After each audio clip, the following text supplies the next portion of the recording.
Commençons tout d'abord par le WT9 qui est un ULM très connu dans le milieu. Alors, il décroche à 65 km/h, il a une VNO à 305 km/h et une vitesse de croisière 265 km/h. De série, il est équipé d'un Rotax 912 ULS. Il va de 900 à 1850 km en fonction des options. Il dispose d'un train rentrant en option et sinon c'est du train classique ou tricycle fixe. Il a un emport-bagage moyen. Petit point noir sur l'emport-bagage, il est très difficile d'accès et fait surtout pour les petites valises ou les sacs. Il dispose d'une grande verrière, mais ce qui dérange surtout est son prix. C'est de l'ordre de 330 000 €. Oui, vous avez bien entendu, 330 000 €. Prix catalogue à sa sortie, parce que je n'ai pas trouvé d'informations précises sur son prix hors sortie, ou alors c'était de l'occasion et moi je cherche surtout les prix neufs. Passons à mon chouchou, le VL3 Evolution de chez JMB Aircraft. Cet appareil va de simplement 100 à 135 chevaux. Il va du Rotax au Turbotech TPR90.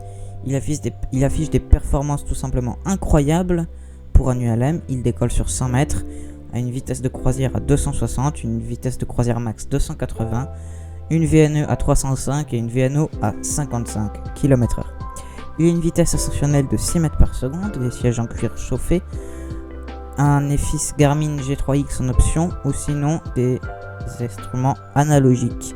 Il a une porte cargo pour faciliter le chargement des valises à l'arrière. Ou alors il a également des trains rentrants en option. Non, ils sont d'office dedans. Je viens de me tromper, désolé. Il a donc des trains rentrants avec une option automatique, ce qui fait que quand on s'approche du sol, les trains sortent tout seuls en fait. Ce qui est vraiment très pratique avec facteur vérification aussi de la vitesse pour éviter de les abîmer. Et il est affiché en prix catalogue à 115 000 € TTC et il est vraiment très confortable parce que les sièges sont de cuir souple de très bonne qualité et cet avion on le considère un peu comme moi je le considère comme la BMW des airs.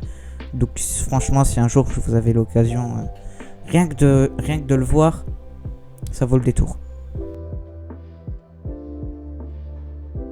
Et passons donc au meilleur pour la fin, le XL8. Il a une vitesse de décrochage à 52 km/h, une VNE à 270 et une vitesse de croisière à 238. Il a des petites capacités stall, une verrière conçue en polymère aéro, ce qui franchement n'est pas très répandu. Il est équipé d'un 912 en origine. Il est tout confort avec chauffage inclus, siège en cuir.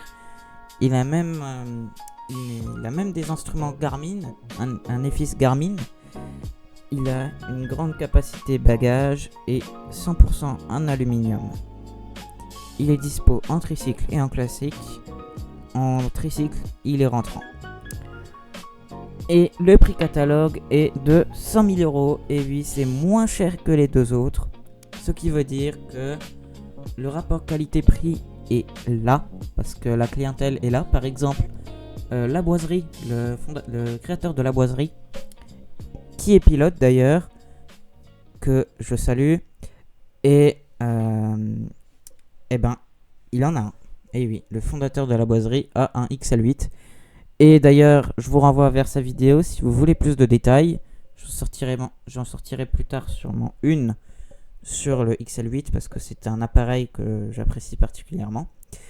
Et donc, c'est un très bon appareil et rapport qualité-prix, je pense qu'il est mérité.